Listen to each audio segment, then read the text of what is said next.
स्वागत है आपका विज्ञान की आवाज़ कार्यक्रम में। यह पॉडकास्ट की श्रृंखला अब तक पहुंचाई जा रही है मीडिया फॉर कम्युनिटी फाउंडेशन द्वारा, जिसे उत्प्रेरित और समर्थन दिया है राष्ट्रीय विज्ञान एवं प्रौद्योगिकी संचार परिषद ने। विज्ञान की आवाज़ कार्यक्रम से आपको मिलती है देश और दुनिया में होने वाली विज्ञान एवं प्रौद्योगिकी की अपडेट। साथ ही साथ हम करवाते हैं आपकी मुलाकात देश के उन तमाम वैज्ञानिकों और साइंस लैब से जो भारत को और बेहतर बनाने में लगातार अग्रसर हैं।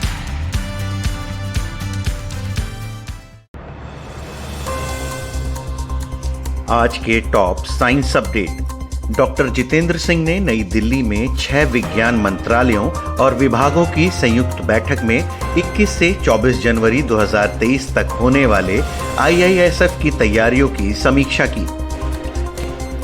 केंद्रीय विज्ञान और प्रौद्योगिकी राज्य मंत्री एवं पृथ्वी विज्ञान राज्य मंत्री स्वतंत्र प्रभार डॉक्टर जितेंद्र सिंह ने कहा, भोपाल में भारत अंतर्राष्ट्रीय विज्ञान महोत्सव IISF 2022 में होने वाले स्टार्टअप सम्मेलन में स्वास्थ्य, कृषि, औद्योगिक, प्रौद्योगिकी, IT, गतिशीलता और शिक्षा के क्षेत्र की तकनीकी नवीन उत्पादों और प्रौद्योगिकियों के साथ 300 डीप टेक सफलता की कहानियां प्रदर्शित की जाएंगी।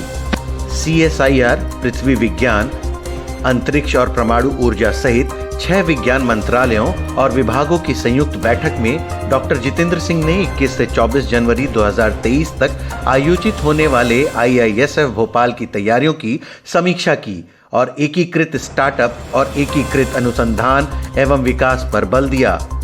डॉक्टर जितेंद्र सिंह ने कहा कि भोपाल के इस स्टार्टअप सम्मेलन में इंक्यूबेशन सेवाओं और साझा बुनियादी ढांचे का प्रस्ताव देने वाले सक्षमकर्ताओं द्वारा अपनी विशेषज्ञता का प्रदर्शन किया जाएगा और peer to peer learning, networking और सर्वोत्तम प्रथाओं को साझा करने के लिए स्टार्टअप सक्षमकर्ताओं और हितधारकों के लिए केंद्रित चर्चा होगी।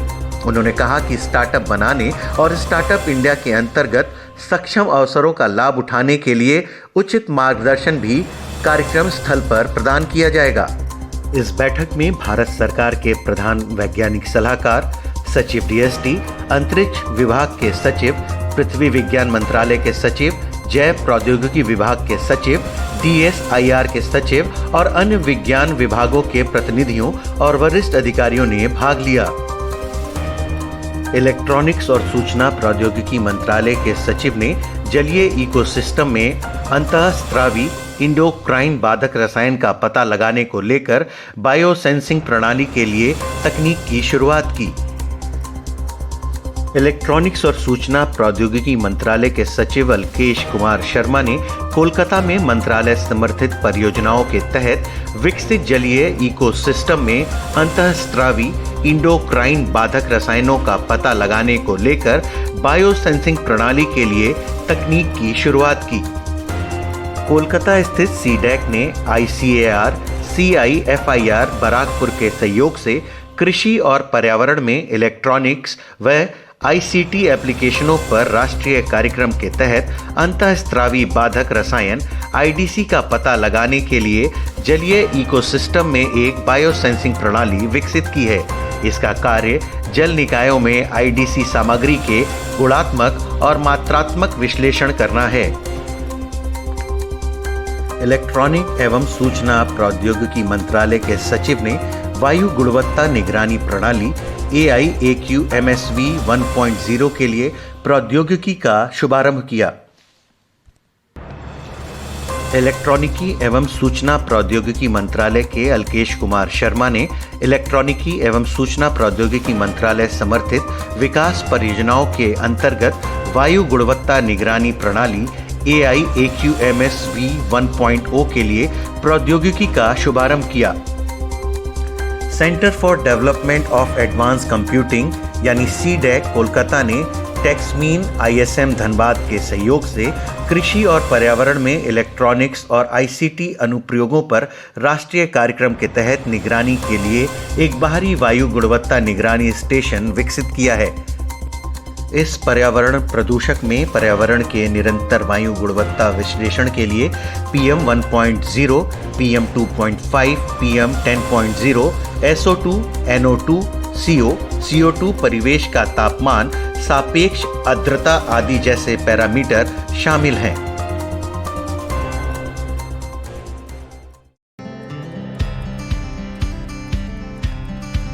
साइंस अपडेट के बाद विज्ञान की आवाज में अब बारी है एम्पलीफायर की।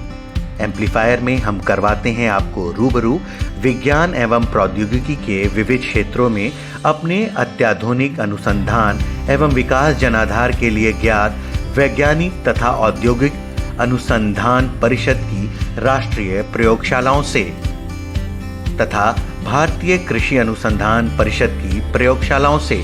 साथ ही साथ हम करवाते हैं आपकी मुलाकात उन खास लोगों से जो विज्ञान एवं प्रौद्योगिकी के क्षेत्र में लगातार काम कर रहे हैं, जिससे भारत और समाज बेहतर बन सके। आज के हमारे खास मेहमान हैं doctor A.K. Shah. Doctor A.K. Shah भारतीय गन्ना अनुसंधान संस्थान में प्रिंसिपल साइंटिस्ट और इंचार्ज हैं एक्सटेंशन और ट्रेनिंग यूनिट के। डॉक्टर शाह, आपका बहुत बहुत धन्यवाद हमसे बात करने के लिए। धन्यवाद, थैंक यू। ये है कि भारतीय गन्ना अनुसंधान संस्थान जो है ये क्या करता है और ये कैसे काम करता है? देखिए, भारतीय गन्ना अनुसंधान संस्थान भारतीय कृषि अनुसंधान परिषद नई दिल्ली का अंतर्गत एक ऑटोनोमस रिसर्च इंस्टीट्यूट है, जिसका काम है गन्ना उत्पादन से संबंधित सभी सम्मिलित विषयों पर शोध करना, तकनीक विकास करना और उस तकनीक को विभिन्न प्रसार और विकास कार्यक्रमों के माध्यम से अलग अलग स्टेक होल्डर्स तक पहुंचाना। चाहे वो स्टेक होल्डर चीनी उद्योग हो या विकास विभागों के अधिकारी हो या सरकारी संस्था हो या हमारे महत्वपूर्ण किसान भाई हो। तो इससे संबंधित जो भी कार्य है, चाहे शोध का कार्य है या एक्सटेंशन का कार्य है या ट्रेनिंग का कार्य है या डेवलपमेंट का कार्य है, इन सारे एस्पेक्ट पर काम करता है। जी, गन्ना अनुसंधान जो है आपका ये जो संस्थान है, ये किसानों को आत्मनिर्भर कैसे बना रहा है? देखिए, किसानों का आत्मनिर्भर बनाने में दो तीन मुख्य बातें आती है। एक तो जो उनका उपलब्ध संसाधन है, उनका ज्यादा से ज्यादा लाभदायी तरीके से प्रयोग करें, उनका मुनाफा बढ़े। और तीसरा बात है, जो उनके पास उपलब्ध संसाधन उनकी गुणवत्ता बरकरार रहे, तभी वो आत्मनिर्भर बनेगा। और दूसरा बात है, और एक मुख्य बात है, उनकी जरूरत की जितने चीजें हैं, चाहे खाने पीने के लिए या परिवार का लालन पोषण के लिए, बच्चों की पढ़ाई के लिए, वह उनके खेत में जो उत्पन्न है चीजें होती है, उसी से उसको मीट आउट कर पाए, तभी वो आत्मनिर्भर भारत होगा। और इस संदर्भ में मैं कहना चाहूंगा कि भारतीय गन्ना अनुसंधान संस्थान अलग अलग तरीकों से, चाहे वो देखिए उन्नत प्रजातियों का विकास करता है और उस प्रजातियों को किसानों को प्रशिक्षण देकर उनको उत्पादन के लिए प्रेरित करता है और इनके खेतों में उसका एडॉप्शन भी कराता है, जिससे किसान का उत्पादन बढ़ जाए और उनका मुनाफा बढ़े। एक तो ये पहलू। दूसरा है, आत्मनिर्भर बनाने में उनके खेतों से घर की जरूरत की चीजें उनको खुद प्राप्त हो, कम से कम बाजार पर डिपेंड होना पड़े। उसके लिए उनको दलहन चाहिए, तिलहन चाहिए, सब्जी चाहिए।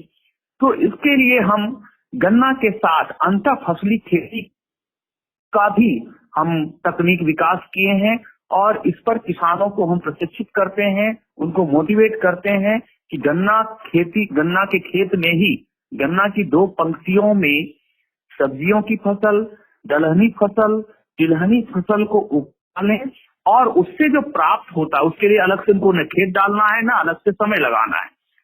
थोड़ी सी पूंजी उनको बढ़ानी है, तो उससे प्राप्त जो फसल होगा वह घर के परिवारों के लालन पोषण के लिए भी हो सकता है और दूसरा कुछ बाजार में बेच के अतिरिक्त मुनाफा कमा सकता है। तो ये 2 पहलू हो गया। तीसरा है, उनके पास जो उपलब्ध संसाधन है, खेत है, मिट्टी की उर्वरा शक्ति है, उपलब्ध जल जो है सिंचाई के लिए, उसकी गुणवत्ता को बरकरार रखें। तो इसके लिए हम लोग आजकल कोशिश कर रहे हैं और ये प्रयास कर रहे हैं कि अपने खेतों में रसायनों का प्रयोग कम करें और जैव आधारित बायो बेस्ड प्रोडक्ट का ज्यादा इस्तेमाल करें, चाहे वो फसल सुरक्षा के लिए या फसल के पोषण के लिए। तो इस प्रकार से हम कह सकते हैं कि आत्मनिर्भर बनाने के लिए जो भी आवश्यक विधा है उसके लिए सारे प्रयास भारतीय गन्ना अनुसंधान संस्थान कर रहा है। और आज हमारा गन्ना किसान, मैं कह सकता हूं कि काफी खुशहाल है और अपने खेत से सभी प्रकार के परिवार की जरूरतों की चीजों को प्राप्त कर रहा है और मुनाफा बढ़ाते हुए वह खुद पर आत्मनिर्भर हो गया है। डॉक्टर शाह, हमारे श्रोताओं को ये भी बताइए, जो भारतीय गन्ना अनुसंधान संस्थान की जो शोध हैं, उनका दीर्घकालिक क्या प्रभाव पड़ेगा गन्ना किसानों पे और खेती पे? देखिए, इस समय जो देश में राष्ट्रीय स्तर पर जो एक मुख्य मुद्दा है कि कैसे हरित ऊर्जा के उत्पादन को बढ़ाया जाए और फोसिल फ्यूल के रिक्वायरमेंट को कम किया जाए, चाहे वो पेट्रोल में ब्लेंडिंग हो इथेनॉल का या फिर जो रिन्यूएबल एनर्जी है या इस तरह का हरित ऊर्जा उत्पादन किया जाए जिसमें कम से कम इन्वायरमेंटल पॉल्यूशन हो और विदेशों से हमको कम से कम खरीदना। इसमें जो गन्ना है एक प्रमुख रॉ मटेरियल है। आप जान रहे हैं कि गन्ना की पेराई जब चीनी मिलों में होती है तो उससे जो चीनी बनने के बाद जो मोलासिस होता है, मोलासिस के प्रोसेसिंग करके हम इथेनॉल बनाते हैं और वह इथेनॉल की ब्लेंडिंग पेट्रोल में होता है। अब 2025 तक हमको लक्ष्य प्राप्त करना है 20% ब्लेंडिंग की, और पिछले साल हमने 10% का लक्ष्य प्राप्त कर लिया है। तो अभी 10% का लक्ष्य हमको और ज्यादा अचीव करना है। इसके मतलब ये है कि गन्ना से बनने वाले इथेनॉल की मात्रा का उत्पादन हमको ज्यादा करना है। तो इसमें हमारा सतत प्रयास ये है कि एक तो जो प्रोसेसिंग है या फिर जो चीनी मिलें हैं, चीनी उद्योग है, इनको ज्यादा से ज्यादा मोटिवेट किया जाए कि गन्ना, आजकल चीनी की जो उत्पादन है देश में वो हमारे खपत से ज्यादा हो रहा है। तो हम लोग ये कोशिश कर रहे हैं कि जो जूस है, गन्ना से जूस निकालते हैं, जितना आवश्यकता चीनी है उतना जूस से तो आप चीनी बना लें, बाद बाकी जो जूस बचे उससे डायरेक्ट आप इथेनॉल बनाएं ताकि वो इथेनॉल का डाइवर्जन ब्लेंडिंग के लिए किया जाए। एक तो ये हमारा प्रयास हो रहा है जो एक दीर्घकालिक प्रयास कर सकते हैं, जिसमें प्रोसेसिंग पर और डिफरेंट एस्पेक्ट पर हम काम कर रहे हैं। दूसरा है कि बगास से जो गन्ना पेराई के बाद जो बगास बचता है खोई, उससे हम बिजली उत्पादन, इसके लिए भी चीनी मिलों में अलग तरह का प्रशिक्षण और विशेष रूप से प्रशिक्षण दिया जा रहा है। उनके मैनेजमेंट के साथ मीटिंग की जा रही है कि कम से कम आप अपनी जो खपत है बिजली की वो अपने खोई से निकालें। तीसरा जो है हमारा दीर्घकालिक जो है भारत सरकार का बहुत महत्वाकांक्षा एक योजना है किसानों की आय दोगुना करना। तो इस पर हम सतत रूप से 2017 से ही कार्य कर रहे हैं, जिसमें हम एक शुगर ग्रुप का 4 मिल को अडॉप्ट किए हैं और उसमें उस चारों मिलों में जितने किसान है, अभी हम 10,000 फार्मिंग फैमिली को अडॉप्ट किए हुए हैं और उस 10,000 फार्मर का हम पारिवारिक स्तर पर आय जो है दुगुना करने का लक्ष्य रखे हुए हैं, जिसमें 4,136 लोगों का तो हमने दुगुना ऑलरेडी 2020 तक कर चुका है। उसके अलावा जो 5,000 6,000 जो बचता है उसको 2024 तक हमारा लक्ष्य है, इस प्रकार कह सकते हैं। और इसके साथ इसके अंतर्गत जो भी हमारा सफलता मिला है उससे प्रेरित होकर अन्य चीनी उद्योग समूह, चाहे वो बजाज हो या बलरामपुर हो, उनसे भी हमारी बातचीत चल रही है और उनके साथ मिलकर भी हम एक इस तरह का कार्य कर पाए। दूसरा है एक हमारा महत्वपूर्ण मुद्दा चल रहा है डिजिटाइजेशन ऑफ द फार्मिंग। तो हम डिजिटल प्रयोग कैसे करें, चाहे वो इंफॉर्मेशन डिलीवरी में या इनपुट एप्लीकेशन में या किसानों को एडवाइजरी देने में। तो इसमें जो फ्यूचरिस्टिक प्लान है उस पर भी हम लोगों ने इनिशिएटिव ले लिया है। 2020 और 2021 में ऑलरेडी ड्रोन पर हमने काम किया और 4 चीनी मिलों में इसका डेमोन्स्ट्रेशन भी किया for the application of input. और अभी हम और ड्रोन एक हमको आईसीआर से मिल रहा है, उस ड्रोन को भी हम किसानों के बीच डिस्ट्रीब्यूट करेंगे ताकि आने वाले समय में जब प्रिसीजन एग्रीकल्चर की ज्यादा बात होगी कि कम से कम इनपुट अप्लाई करके ज्यादा से ज्यादा प्रोडक्टिविटी लें, तो उस पर ये ड्रोन का होगा। इस प्रकार से कह सकते हैं कि कई दीर्घकालिक ऐसी योजनाएं हैं हमारी जो फ्यूचरिस्टिक है और जो हमारा राष्ट्र का और जो देश का जो एक मैंडेट है आने वाले समय में as per aspiration of the country in the year 2047, उस हिसाब से हम एक अलाइन करके काम कर रहे हैं। आपका बहुत बहुत धन्यवाद डॉक्टर ए.के. शाह, हमसे बात करने के लिए बहुत बहुत धन्यवाद। धन्यवाद।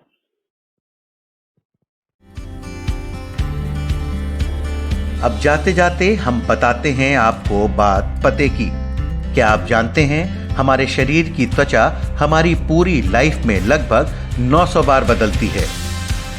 ये था आज का विज्ञान की आवाज। आपको ये पॉडकास्ट कैसा लगा हमें बताएं mediaforcommunity@gmail.com पर। इस पॉडकास्ट को प्रोड्यूस किया है आशीष तिवारी ने।